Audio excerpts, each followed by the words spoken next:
Hello दोस्तों, good afternoon. Welcome back on my channel Pharma Training with Ajay Wadhwa and wishing you all a happy Diwali. I hope you had a wonderful festival. दोस्तों, आज हम एक बड़े important topic पे बात करेंगे, वो है primary orders from dealers and dealer management. आप डीलर कह सकते हैं, आप स्टॉकिस्ट कह सकते हैं, होलसेलर कह सकते हैं, लेकिन उनसे जो प्राइमरी ऑर्डर जनरेट करने होते हैं मंथ एंड क्लोजिंग पे, वो सबसे इम्पॉर्टेंट काम हो जाता है आपके पूरे मंथ की मेहनत का. क्योंकि हमारा जो असेसमेंट है सेल्स लाइन में, वो जो ऑर्डर्स प्लेस हुए हैं उसके ऊपर होता है. लेकिन ये डीलर मैनेजमेंट जो आसान दिख रहा है, उसमें कई सारे फैक्टर्स इन्वॉल्व होते हैं. और मेरी ओपिनियन में सबसे इम्पॉर्टेंट फैक्टर होता है ट्रस्ट. डीलर का आपके ऊपर ट्रस्ट, फेथ, कॉन्फिडेंस. आपको डीलर का ट्रस्ट अर्न करना पड़ेगा. और अगर आप ये ट्रस्ट अर्न कर लेते हैं और उसके इंटरेस्ट के बारे में ध्यान रखते हैं, तो he will take interest in giving you orders as per your expectations. लेकिन पॉइंट ये है कि ट्रस्ट अर्न कैसे किया जाएगा.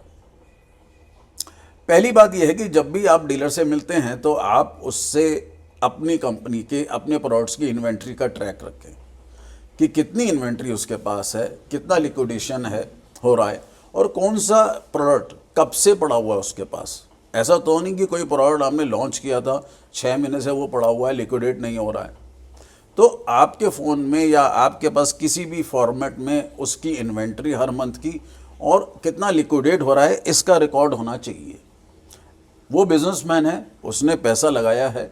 अगर वो लिक्विडेट नहीं हो रहा है, इन्वेंट्री बढ़ रही है, तो उसको आपकी ऑर्गेनाइजेशन में और आपके किसी भी एक्शन में कोई इंटरेस्ट नहीं रहेगा. अब दूसरा उसका जो पेन एरिया होता है डीलर का या स्टॉकिस्ट का होता है, वो है क्रेडिट नोट या CN एडजस्टमेंट. ऐसा तो नहीं उसने कुछ ब्रेकेज एक्सपायरी कंपनी को भेजी थी, कोई डील सेटलमेंट था जो कंपनीज के डिस्ट्रीब्यूशन डिपार्टमेंट से अभी तक एडजस्ट नहीं हुआ है. अगर ऐसा है तो ये आपको उससे समझना पड़ेगा और डिस्ट्रीब्यूशन डिपार्टमेंट में अपने लाइन मैनेजर्स में उसको एस्केलेट करके रिजॉल्व कराना पड़ेगा. जहां उसकी प्रॉब्लम रिजॉल्व होगी, उसको और उसका इंटरेस्ट आपकी कंपनी के बिजनेस में पूरा रहेगा. उसकी कोई कंप्लेंट है, कोई ब्रेकेज एक्सपायरी की कंप्लेंट है, कोई और इश्यूज़ हैं, तो वो आपको कंपनी के साथ और उसकी कंप्लेंट्स को ध्यान में रखते सेटल करानी होंगी. क्योंकि ये पेन एरिया को वो ज़्यादा लंबे समय तक नहीं खींच सकता है. और ये काम आप कराने में एक बहुत इंपॉर्टेंट रोल प्ले कर सकते हैं. आपको हो सकता है कुछ मेल्स लिखनी पड़े, कुछ इंपॉर्टेंट डॉक्यूमेंटेशन करना पड़े. तो इन चीज़ों को ध्यान में रखते हुए और ट्रस्ट जीतने के लिए, क्योंकि उसका पैसा फंसा हुआ है, आपको पूरा इंटरेस्ट और इन्वॉल्व होना पड़ेगा इसमें. आप ऐसे नहीं कर सकते कि अच्छा मैं देखता हूँ, मैं करता हूँ और उसके बाद आप भूल जाएं उस चीज़ को. एक बहुत इंपॉर्टेंट बात है कि डीलर के साथ या स्टॉकिस्ट के साथ आपको रेगुलर टच में रहना है. ऐसा नहीं है कि क्लोजिंग पे 27-28 तारीख को उसके पास गए और पूरे मंथ भूल गए. आप क्लोजिंग के बाद जब आपने जो ऑर्डर लिया वो माल आया, ठीक से आ गया, खुल के लग गया, शेल्फ में नहीं लगा, ये सब आपको इंटरेस्ट लेना पड़ेगा. और कम से कम वीकली टच में रहना बहुत ज़रूरी है. डिस्पैच और रिसिप्ट्स, उसका जो ऑर्डर था, क्या उसके पास माल टाइम पे आ रहा है, या उसने आगे जहां सप्लाई करना था वो हो गया या नहीं हो गया. आपने ऑर्डर्स दिए थे, वो उसने हो सकता है वो भूल गया हो, उसके पास 10-15 कंपनियां हैं. अगर उसने वो भिजवा दिया है तो बहुत अच्छी बात है. ये ट्रैक और इन्वॉल्व होना पड़ेगा आपको, ताकि उसको माल रेगुलर आए और आगे उसका रेगुलर पहुंच जाए कस्टमर्स के पास, डीलर्स के, सेमी डीलर के पास या रिटेलर के पास. इन चीज़ों में अगर हम इन्वॉल्व रहते हैं तो उसका इंटरेस्ट हमारी कंपनी में पूरा रहता है. एक बहुत इंपॉर्टेंट फैक्टर है न्यू प्रोडक्ट्स की सेल. आप जो प्रोडक्ट्स लॉन्च कर रहे हैं, ऐसा तो नहीं वो वहीं पड़े हुए हैं. अगर वो लिक्विडेट हो रहे हैं तो डीलर को आपकी कंपनी में कॉन्फिडेंस बढ़ता जाएगा कि इस कंपनी में और इस रैप और एरिया मैनेजर्स की वजह से नए प्रोडक्ट्स लिक्विडेट हो रहे हैं. नए प्रोडक्ट्स की सेल बढ़ने से उसका मार्केट में विजिबिलिटी बढ़ती है. वो प्रोडक्ट्स हर जगह नहीं होते, उस पर कटिंग नहीं होती है, तो उसका मार्जिन भी बढ़ता है. तो उसके पास न्यू प्रोडक्ट्स जो आपने रखवाए हैं, न्यू लॉन्चेस, उनका लिक्विडेशन मॉनिटर करना बहुत ज़रूरी है. और वो समझ जाता है कि नए प्रोडक्ट्स जो बिक रहे हैं वो करंट जो रैप है या मैनेजर है उनकी वजह से बिक रहे हैं। क्योंकि जो फ्लैगशिप ब्रांड हैं, जो पुराने ऑलरेडी अवेलेबल हैं, वो पुराने लोगों की मेहनत से बिक रहे हैं।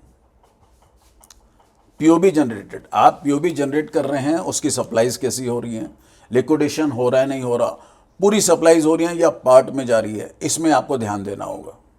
जितना ये लिक्विडेशन प्रोसेस स्ट्रांग है, आपका काम क्लोजिंग पे उतना आसान है।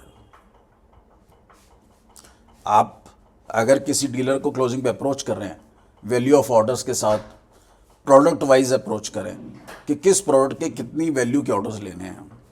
ये आपके बैक ऑफ द माइंड में होने चाहिए ताकि आप उस डीलर के साथ अपना एक हिडन टारगेट उस ऑर्डर्स का रखें और उसको अचीव करें। फॉर एग्जांपल, आपका कोई नया लॉन्च हुआ है और उसमें आपको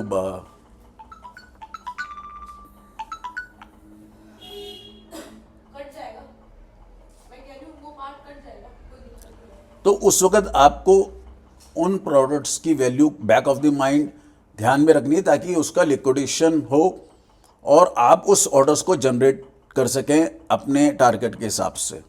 डिस्कशन में क्या स्कीम्स हैं, क्या पीओबी हैं, क्या कैंपेन हैं, क्या सर्कुलर्स हैं, उसके लिए आप उसको अपडेट करें। उसका इंटरेस्ट बढ़ेगा कि क्या प्रॉफिट मार्जिन उसका बढ़ रहा है, कंपनी कौन से कैंपेन शुरू कर रही है, सो डैट लिक्विडेशन अच्छे से होता रहे और उसका इंटरेस्ट आपकी कंपनी के साथ प्रॉफिट में बढ़ता रहे। वो आपका एक बहुत इंपॉर्टेंट पार्टनर है और आपको आपके कैरियर में और टारगेट अचीवमेंट में उसका बहुत इंपॉर्टेंट रोल है।